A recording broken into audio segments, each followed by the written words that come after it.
Hello and welcome to Kevin Builds a Thing. I'm Kevin. Let's build a thing. Today's thing is a giant D20. Plop this one on the table on game day and everyone will know that you're the nerd with the biggest D. 20. Let's get right to it. You will need 72 inches of half-inch CPVC pipe, a tool to cut aforementioned pipe, 20 or 40 zip ties, pliers, scissors, cardstock in your desired color, and a printer. First, mark your pipe every 2.5 inches 30 times. This will give you a roughly 6-inch die. If you want a bigger die, make bigger cuts. Then knock your marks with a knife so that cutting blade will grab them more precisely. Cut out all 3 pieces. I use rotary cutters because they're more precise, but you can use a saw and steady hand, working pipe cutters, or whatever. It doesn't really matter.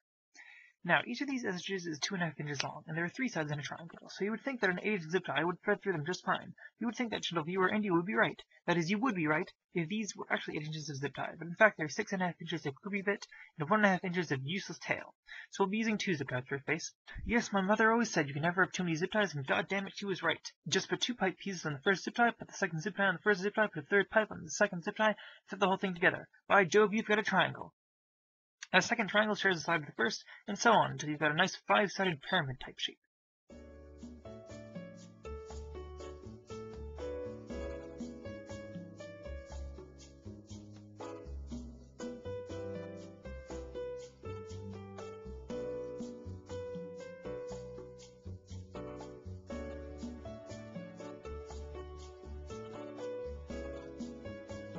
Do the whole thing again for another 5-sided pyramid shape, and add a triangle to each of the edges of one of them.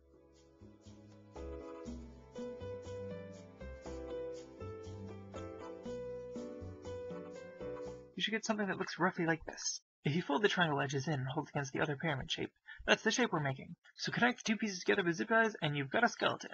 Next step, print out the images conveniently provided in the description of this video, and cut them out along the insides of the lines. Crease every rhombus down the middle, and tape them all together. Now, I spent an enormous amount of time faffing about, trying to figure out exactly where the rhombuses go in relation to one another, but it doesn't actually matter. Technically speaking, opposite numbers in the D20 should add up to 21, but you can choose whether or not to care about that. If you do care about it, pause the video here and tape them together in this organization.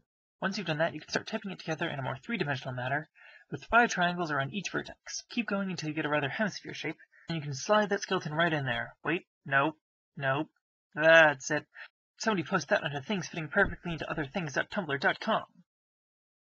Now I'm going to take the skeleton out and tape the last 2 pieces on, just because it is much easier to tape the pieces on when it's sitting on a table rather than wrapped around the skeleton. Put the skeleton in there one more time, tape up the remaining few pieces, and you've done it! That's a giant D20, that is. Hey, what's that next to my giant D20? Why, it's a tiny D20! Yeah.